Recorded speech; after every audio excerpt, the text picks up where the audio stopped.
If you're a Christian doing yoga, you need to stop. Actually, even if you're not a Christian, you need to stop doing yoga because there are repercussions for every demonic place that you sit in.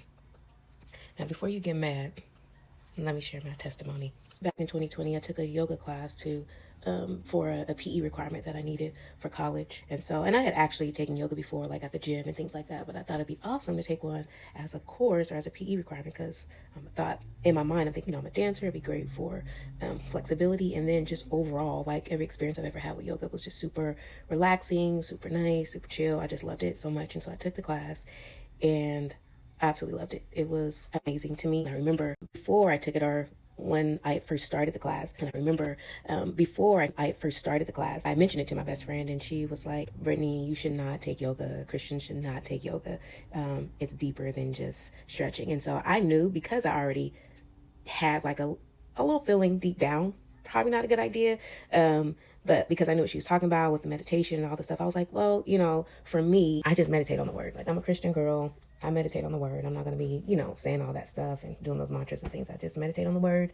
It's no big deal. So that was my thought, and I took it. And so I loved it. The teacher was amazing. And I remember even coming home sometimes and having like my husband and my son get into some of the positions and just things that I did in class that I felt were relaxing. I got a lot of the yoga equipment because, baby, I was all in. Absolutely loved it. In my opinion, 10 out of 10, absolutely recommend. But eventually, what I was opening up myself to began to manifest as well.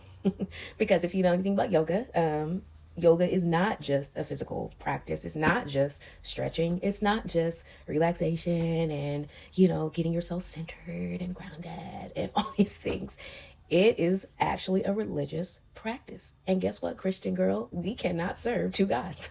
God only allows us to serve one, and that is him. But I was doing my little Jesus plus thing, right? I just focus on the word. It is not that big of a deal. I still love Jesus with all my heart, okay? Real Peter energy. Peter in the Bible, who said he just loved God. He loves Jesus. And then it was tested and we found out it was a lie. Yeah, that was me. So while I was in that class, 2020 began to hit full-fledged, as we all know.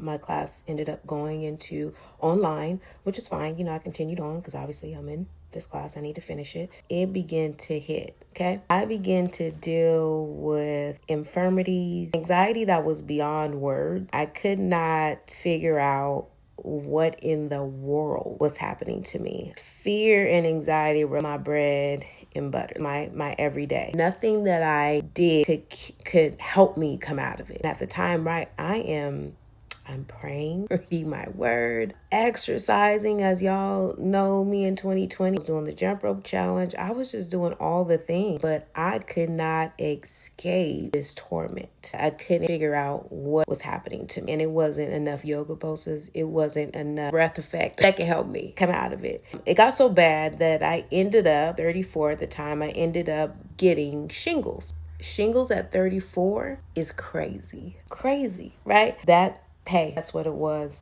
So I just decided, you know what? Enough is enough. Ain't no way I'm going to be this Christian girl saying that I love the Lord and he's my peace, he's my joy, he's a healer, and I'm dealing with all this stuff. Something ain't matching up. How is he all these things and I'm not experiencing it? And so I'm wondering why I'm dealing with all these things, because you don't make the connection. You know that you're dealing with stuff, right? This is when we say, especially as believers, oh, the enemy trying this, he's doing that, he's trying to give the enemy so much credit. We don't realize we literally went over there and opened that door. I definitely played Eve's role. I can understand Eve completely. The fruit she had was so good. She was like, I don't need to try this. Same. Yoga was so good. I was like, this is so good. Relax. It feels so peaceful. Let me bring it home, son. Do the pose. My husband, do this with me. It's so good. It's so fun. Plus we need to work on our flexibility. Brought it home. Ate the fruit and told Adam to eat it.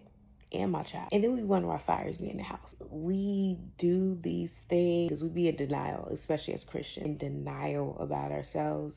We sit here and ask you, come pray for me. Whole time, if we look at the cameras, the fire in your home, you literally got the matches and the gasoline yourself. It be in your hand. Don't hear it by your offense. Hear it by the Spirit. The gasoline and the matches are both in your hand. But we don't be wanting to see that, and we want to believe that we are at the same level as God in our thinking and our making sense of things. We are not. And this is why we do infirmities. A lot of unexplained infirmities. I'm not saying that all infirmities have to do with open doors or something you did, because sometimes it's not. I'm just saying that sometimes it actually is. And I'm not just saying this is just yoga. There's all kinds of things, because broad is the way that leads to destruction. So there are many ways, many different ways that we lead ourselves down a path of darkness, and then we aren't able to make the connection because we don't know the spirit realm that well. And then we want to run and call people to pray. Well, you got to close the door. You got to come out of agreement with something, and then you got to stay out of it. That's another thing. But anyway, what I did, well, let me say one part of the way I did that was there was a book that the Lord gave me to read. I can't remember the name. If you want it, you can text me. But I read this book, and in this book, a part of the reading was to renounce things. At the time, never heard anything about renouncing in church. First time hearing it.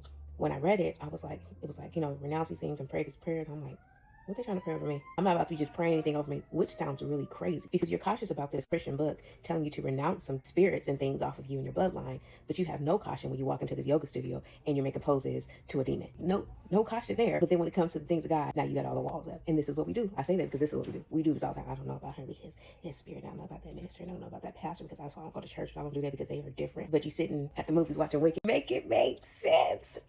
I don't want to hear that one because she don't seem like she is right. All the walls up to the things of God, but none comes to the world. Go to the yoga studio like it ain't nothing. Hear all these things spoken over you. No caution there. Everything's fine. But you got these cautions when it comes to the things of God. Make it make sense. And you can't, because it doesn't. Anyway, we got to stop the foolery. That was me, right? I played the fool, okay? All this caution that I should have had at the yoga studio, but I had it about this book. But I said it anyway. I'm praying these things, renouncing, still not even fully knowing what renouncing and all that is. I do it anyway. During that time, I am delivered. Fear leaves. Anxiety goes, infirmity is gone. I'm really making very little out of something very big. A lot of things happen in that time. A lot. I'm completely changed, transformed in many, many ways. Even as these things are leaving, like, I know that I'm different. Everybody around me knows that I am. I know that I'm healed of some things. I know that I don't deal with stuff that I used to deal with anymore, like just complete transformation. But I don't even realize like what I truly was renouncing off my life. I don't even know like the totality of it. It would take years, even up until now, for it to all unfold and the Lord to show me bit by bit what actually happened and what he actually did for me, in following him and just pursuing him only. It was a complete transformation. So I share that because over time I would begin to learn more and more about yoga and how it's a yoke, and that it is serving demons. What God did, even in my stupidity, was just very gracious, very kind. I'm forever grateful. And that would just be the start of many, many things that would happen, but that was one of them. But I did want to share that for those who think that there's nothing wrong with that, who thinks that that's okay, I just, meditate on the word. I do Christian yoga. No such thing. No such thing.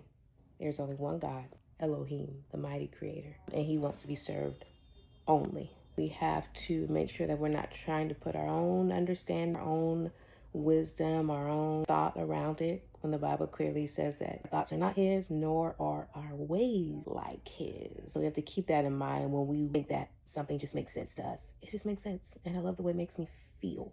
Yoga felt great. It was the aftermath and what I got with it that wasn't so great. Any agreement, any spiritual handshake gonna come with something. You might get what you want, but there's gonna be something that comes with it. And so be aware of that. There's no Christian yoga. Don't play yourself.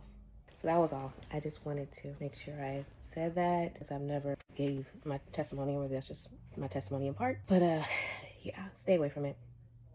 Stay away from it. Love y'all.